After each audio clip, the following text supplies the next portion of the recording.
How's Utah treating everybody? Great. Okay. Thank you all very much for coming. Let me begin by expressing my excitement that our campaign has won the endorsement from DFA, Democracy for America, one of the strong grassroots movements in this country. They did a poll to determine who they would endorse. We got close to 80% of the vote. That's pretty good. And DFA joins a number of other very strong grassroots organizations in support of our campaign. I think one of the reasons we are doing as well as we are, and why I think we're going to do really well tomorrow, is the nature of our unprecedented grassroots movement. We have people all over this country knocking on doors, making phone calls, and doing all of the things that have to be done to win an election. So I want to thank DFA for their support. It is clear to me that the corporate elite is getting very nervous about our campaign. And they are doing everything that they possibly can in every way to try to stop us. They have never seen a campaign like us, and they're getting a little bit panicky. And I am talking about Wall Street. I'm talking about the insurance companies. I'm talking about the drug companies. And I'm talking about the fossil fuel industry, among others. Today, according to press reports, our campaign is being targeted by a super PAC called the Big Tent. It is run by a former aide of Senator Joe Manchin.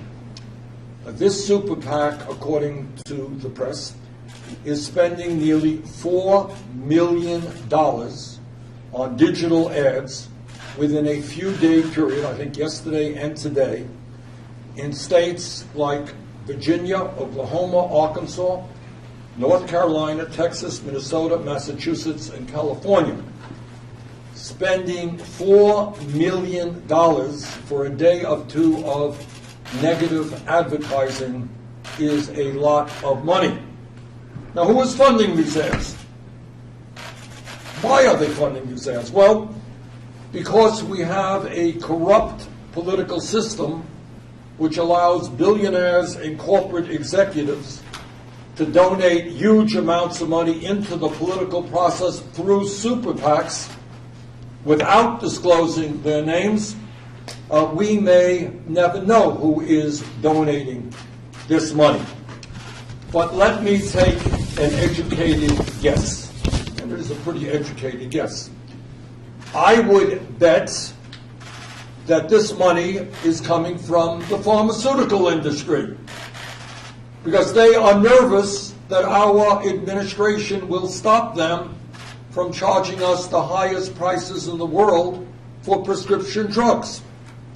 I bet that this super PAC is being funded by the insurance industry, who are very nervous that our administration will do what every other major country on earth does and move toward a Medicare for all single-payer system guaranteeing health care to all people as a human right. I would bet that some of the money for the super PAC is coming from the fossil fuel industry, which receives billions of dollars in tax breaks and subsidies every year as they produce a product that helps destroy our planet. That is my guess. Now, maybe I am wrong. So today I asked the director of the Big Tent Super PAC, the organization that is running these ugly negative ads, to have the courage and come forward and disclose who is funding these ads. The people who see them have a right to know. The American people have a right to know.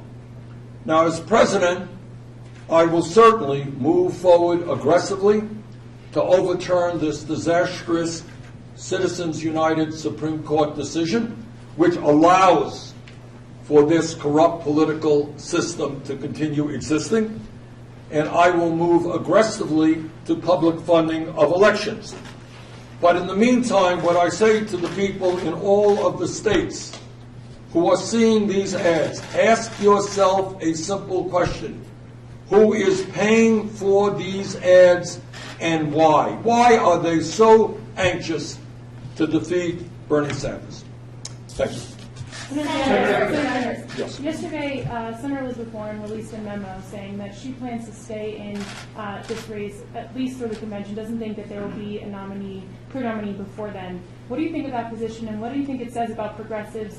You know, do the progressives need to unify similar to the way the moderates? I can't speak for Senator Warren. She will do what she wants. But all I will say is this. We don't know what's going to happen tomorrow on Super Tuesday. We don't know who is going to end up with more delegates as we go into the convention in Milwaukee. But, you know, one of the things that I fought for several years ago was to make sure that super delegates do not dominate the political process. And we weren't totally successful. In 2016, super delegates had the right to vote on the first ballot.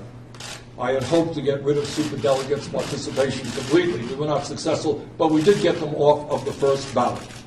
I would hope very much that everybody in the Democratic Party understands that it will be extraordinarily divisive for Democrats, and I think for the whole country, if the candidate who walks in to the convention who has more votes, who has won more states, and if that candidate does not end up with a nomination.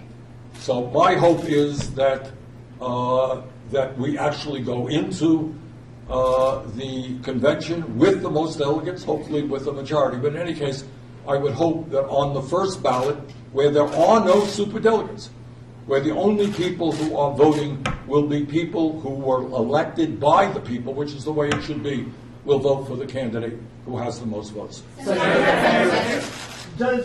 yesterday told the San Francisco Chronicle that you would not choose a running mate who does not support Medicare for all. Correct. Does that not alienate part of the party?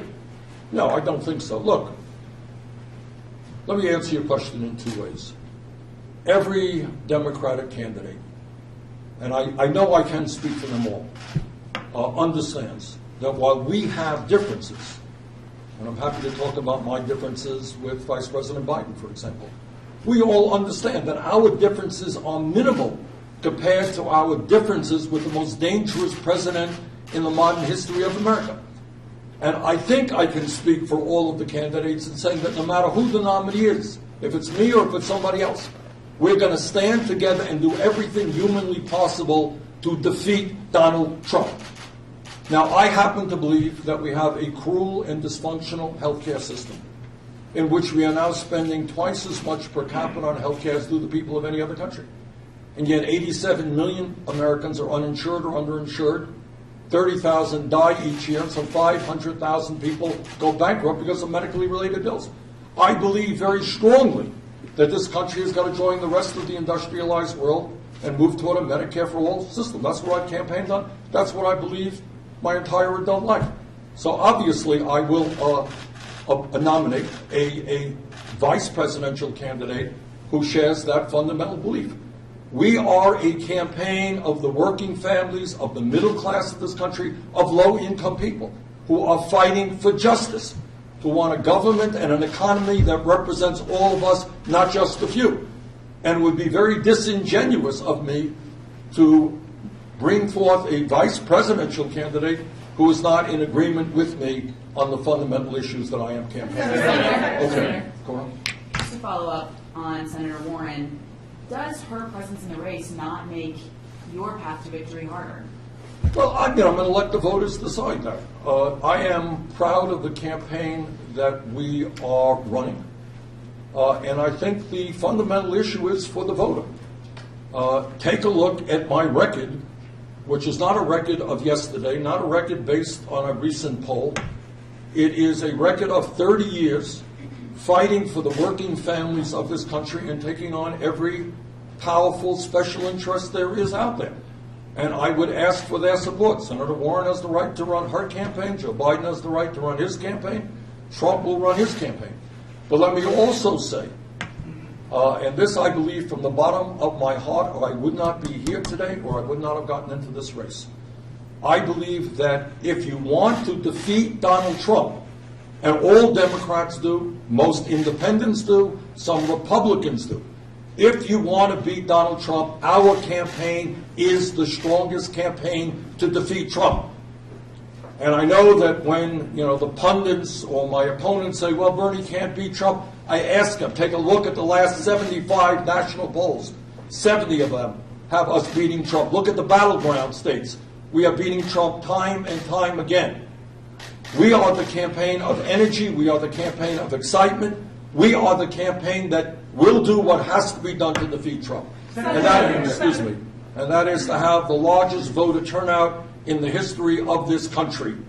And we are the campaign to generate that turnout. Yes. Senator, you said that you were trying to change the superdelegate rules, but given that they are what they are, does it concern you that Mayor Bloomberg and Vice President Biden are racking up endorsements every day, beyond what you would do? Look, what can I say? I mean, I'm proud of the endorsements we have from members of Congress. I'm proud of the grassroots organizations that we have. Look, we are taking on the establishment. And I fully understand, no great surprise to me, that establishment politicians are not going to endorse us. I am proud that we have the endorsement of great, young, vigorous members of Congress like Alexandria Ocasio-Cortez, Rashida Tlaib, Ilhan Omar, Mark Buchan, and many others, Ro Khanna, and many, many others. But we're not going to win the endorsement fight. The establishment will rally around establishment candidates. That's the simple reality. So we're not going to get those endorsements, but what is more important to me is to get the endorsements of working class families, of middle class families, of low income families. Those are the endorsements that I am looking for. Yeah. Senator, in your first test with African American voters in South Carolina, you frankly did not do well. What are you doing to improve that? And does it help that you didn't show up in a place like Selma, where most of your rivals were yesterday? No, we showed up in L.A. where we had 15,000 people out last night. We did not do as well as we had hoped, absolutely. But I think if you look at some recent polls, actually nationally, there was a poll that just came out, I think, from Morning Consult, if I'm not mistaken, which had us running ahead of Biden with the African American vote. Okay, and I think what you will find is Biden did very well in South Carolina, period. End of discussion. He did well with the African American community. We won, by the way, younger African Americans. So I'm not going to tell you that we did well, but I think around the country, you're going to be surprised at how well we will do with the African American community. Yes. Senator, our reporting shows that Pete Buttigieg said he got out of the race to try to stop you. I am shocked by that. Are you concerned about the moderates consolidating behind Joe Biden? Look, it is no secret, I mean, the Washington Post has 16 articles a day on this, that there is a massive effort trying to stop Bernie Sanders. That's not a secret to anybody in this room.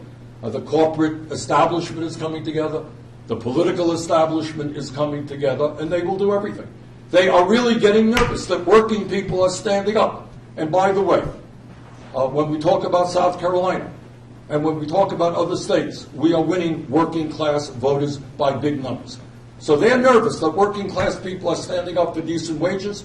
They're nervous that we are prepared to take on the fossil fuel industry to try to save this planet. They're nervous that more and more Americans understand that health care is a human right, not a privilege. So it doesn't surprise me. All right? I started by talking about a super PAC that is spending millions of dollars today. So why would I be surprised that establishment politicians are coming together? Yes, sir. Senator, you mentioned the polls, and you say 70% of them show you beating Donald Trump. Back in 2016, the polls indicated that Donald Trump would never be president.